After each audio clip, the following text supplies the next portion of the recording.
So, okay. So, naglista ako ng mga bagay ng proseso sa pagtatatak ng damit. Ano-ano ito mga to? Unang-una dyan, syempre, hindi mawawala yung screen printing. Yan, screen printing. So, marami naman medyo aware na sa atin kung paano yung screen printing. Okay, pangalawa yung stencil printing. Stencil printing. Tapos, meron din tayo tinatawag na direct to garment. Siyempre, hindi rin mawawala yung heat transfer vinyl. Tapos, siyempre, heat transfer vinyl, heat press printing.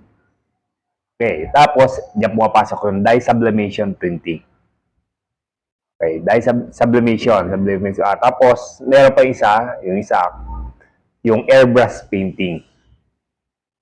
Okay, so, yung pitong yon mostly yun yung karaniwan sa pagtatak ng damit na ginagamit. Okay. So, ano-ano po yung pitong yon? Yung screen printing, stencil printing, direct to garment, heat transfer vinyl, heat press printing, at saka yung dye sublimation, tsaka yung airbrush printing. Ano-ano ba yung mga yon? So, para bigyan kayo ng idea, isa-isahin natin.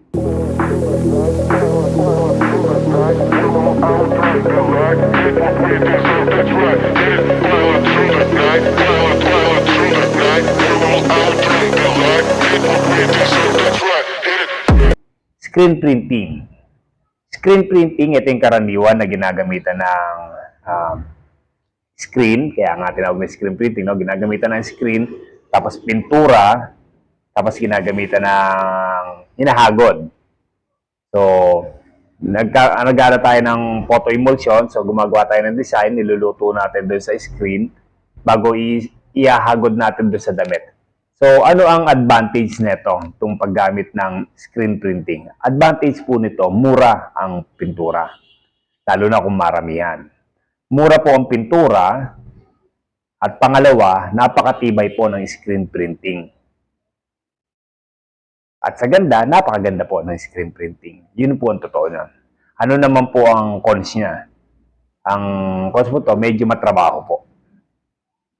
Tsaka kung konti-konti lang po ang gagawin ninyo, ay talaga pong hassle na hassle to. Kasi unang-una, gagawa ka muna ng tawag dito, ng screen niya. So, iluluto muna yung screen niya. Magtatacker ka sa screen niya. So, matrabaho po. Gagawin niyo muna yung screen bago pa lang kayo makapagtatak. So, kung dalawang kulay yan, so dalawang screen din po ang gagawin nyo. Yun yung hassle. Yun yung pangit doon. Kaya kapag ka po isa lang, pagka halimbawa hanggang 10 piraso lang ang damit, talo po kasi screen printing. Kasi po, yung pagpapagawa pala po, kung kayo man ang gagawa or kung ipapagawa nyo lang yung screen po, karaniwan niya, naghahalaga lang yan mga 200 ang isa. So, paggawa kayo ng gano'n, 4 na kagad. So, talo na kayo kagad doon. So, matrabaho po. So, ano yung sumunod? Yung stencil printing. Stencil printing po, parang halos screen printing din yon. Kasi kailangan nyo rin ng screen.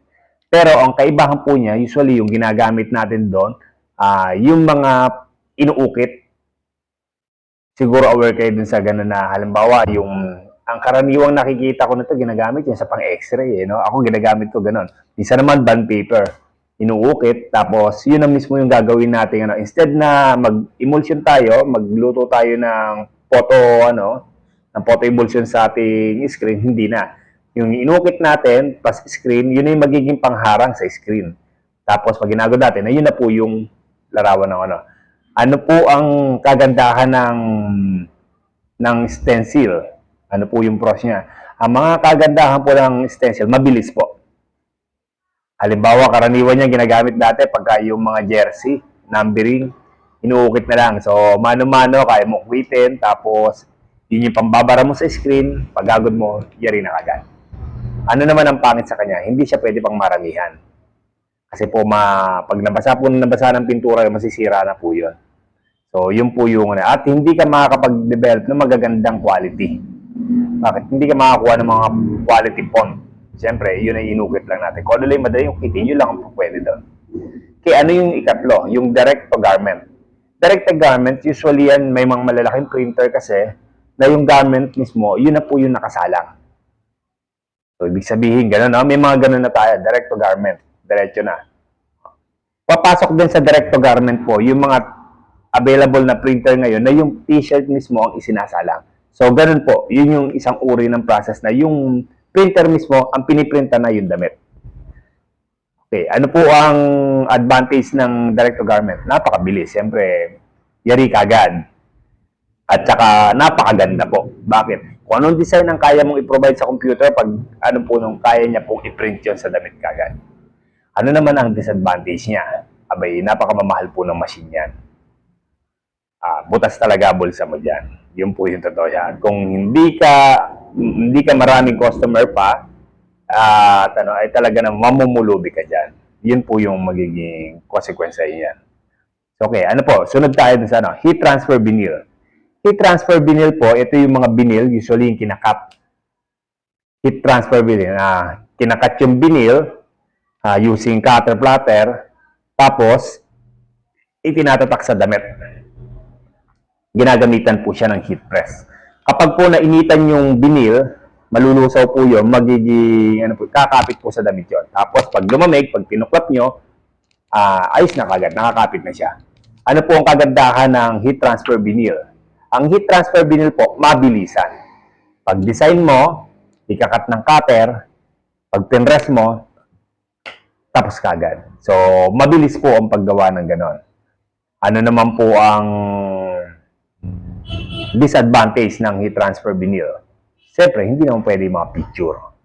Kung mga larawan po yung i-design mo, hindi siya uubra. Kasi po siya is per color. Kakatin niya per color. Parang gano'n lang yan. Solid color po ang karaniwan sa mga heat transfer vinyl. Habaw, kulay yellow, kulay red, kulay blue. So, ganun po, ikakat nyo. So, kapag ka po medyo makulay yung iko-color separation nyo muna, medyo magiging matrabaho. So, yun po yung consequence naman ng paggamit ng heat transfer vinyl. So, ano yung sumunod? Heat press printing. Heat press printing po, kaya ako siya sineperate, no? Kasi karaniwan, dito na papasok po yung mga direct transfer, light transfer. Kasi nung una lumabas yung light transfer actually.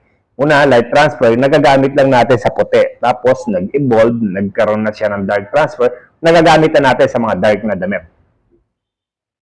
So, tapos, sumunod doon, nag-evolve pa po siya, lumabas po yung printable vinyl. Yung printable vinyl nga lang, eco-solvent na po ang print nun. Dark transfer kahit sa mga pigment ink pwede. So, yun yung ano niya.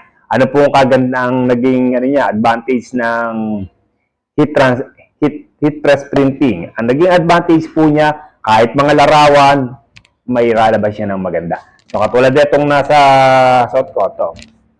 Ito po, ang ginamit ko naman po dito ay DTF.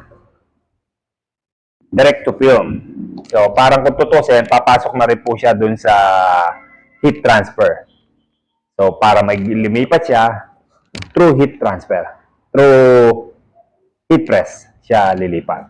So, yun po yung niya, ang pinakaiba. So, papasok na rin siya dun sa heat transfer. So, ano pa yung sumunod?